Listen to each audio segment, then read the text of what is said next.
everybody! This is Dave Travels in Time. How is everyone? So, I'm doing my review, Batman and Robin. So, what did I think of Batman and Robin? Well, I saw it a few weeks ago. I'm sure still trying to repair the disc but I'm just going to do my review. So, basically, what happens is we get the full shots of them getting ready in costume. Batman and Robin. It's weird how Robin's costume looks more like a Nightwing costume than it does look like an actual Robin costume. With the bird, with the symbol, and just the whole look of it, the style of the logo. But instead of blue, it's red. And I don't know what the whole idea of it is with the whole butt shots thing of the Batman and Robin. We see them. Is that for the lady fans, I guess? It's funny. But I always see this movie as more like a parody. You know, it's more like taken after the 60s version almost in the tone of it. It's definitely lighter than, say, the Burton or the Nolan films. And in this film, basically, Mr. Freeze is just angry and he's, mad. He's doing research for his wife who has McGregor syndrome, who's like, frozen. And she has this severe disease. And then it shows, kind of cool how it shows how he becomes Mr. Freeze too when Bruce Wayne and Dick Grayson look at the video. It shows him fall in the ice and then he basically becomes Mr. Freeze. I thought that was cool. And, Arnold Schwarzenegger does a pretty good job. And, some of his one-liners are pretty funny in this. And I'm not saying it's a great film by any means, but there is some funny stuff in it. And then we get to see how basically, Alfred's not feeling well, and I'll get to that in a few, why he's not feeling well. Then we get introduced to Pamela Isley, who will become, of course, Poison Ivy, played by Uma Thurman. And so basically, she sees what this mad scientist, who's played by the actor who played in Smallville, Lionel Luthor, John Glover. He's basically using the super serum, and he's creating the super soldier Venom, using Venom, and and he creates Bane, and she's appalled by it, and then he discovers her, and then he basically she wants nothing to do with him, and then she basically appears to die, but she comes back to life, and is now going to be, and then she has the poison ivy in her lips, and then kisses him, and then Venom, and then he's dead. So that's the end of him. So then we get introduced to Barbara, which is Alfred's niece, played by Alicia Silverstone. And in this one, she's the niece of Alfred, not the daughter of Commissioner Gordon. So it's not Barbara Gordon in this, it's Barbara Wilson or something like that. And you can tell they definitely have a very strong relationship. And then we find out that then basically Batman and Robin have this fight over Poison Ivy, because she's able to manipulate the men into like falling in love with her and fight over her stuff.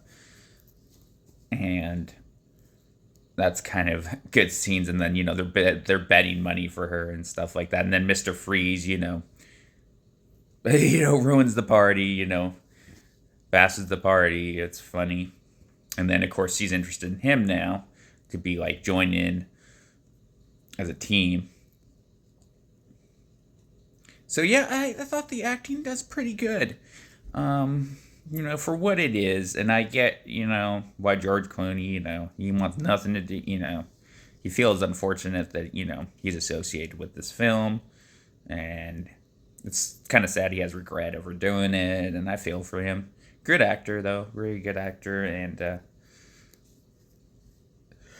what happens later is, it appears, but she lies, right? She's very deceptive. She basically says that Batman was responsible for like essentially killing Nora, Victor Freeze's wife, by pulling out the controls and like but it wasn't actually Batman, it was her, which Batman and will have the footage of that to prove later. But Freeze wants revenge on the whole city, the whole world for what has happened, because he thinks that Batman murdered his wife, basically. So he's just rampaging throughout the whole city. And now Alfred, I'm going to get into that. He has McGregor syndrome, the same disease that Mr. Freeze's wife has. So, but it's not as advanced as hers was.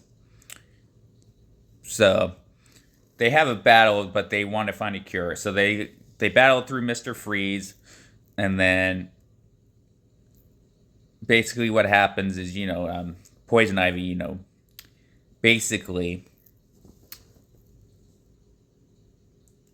frees Mr. Freeze. But then later what happens is Barbara Gordon, that she has a surprised costume and stuff that Alfred made for her to join the team of Batman and Robin. So she joins up and then she discovers everything. She discovers the password and to the Batcave and everything. So she puts on her outfit, then she helps them, and then Batman tells Victor Freeze, the truth, that actually it was Poison Ivy that took down the controls for Nora, and that it wasn't Batman. She was responsible, but they have saved her, basically. They had her in time. They were able to get her connected in time to where she's still technically active, so he can still do research for her. And he was asking for vials for the cure for the McGregor syndrome. And Mr. Freeze gives him the vials so he can save Alfred. And then at the end, Alfred is better, and then that's the end. So overall, it's not a terrible film. I'll give it a 6.5 out of 10. Actually, I'll give it maybe even a 7. Maybe I'm lightening up on this movie. I don't know, but I enjoyed it for what it is. It's certainly not the best, but it's definitely has some good moments in it. So yeah, I know I'm going against the crowd. I'm giving it a 7. I know, but I enjoyed the performances by everyone: George Clooney, Chris O'Donnell, Alicia Silverstone, Michael Goff, Arnold Schwarzenegger, and of course Uma Thurman. So yeah, that's my review of Batman and Robin. So I hope you guys enjoy your rest of your Sunday, and I will do more videos soon and live stream very soon. So take care, peace, bye for now.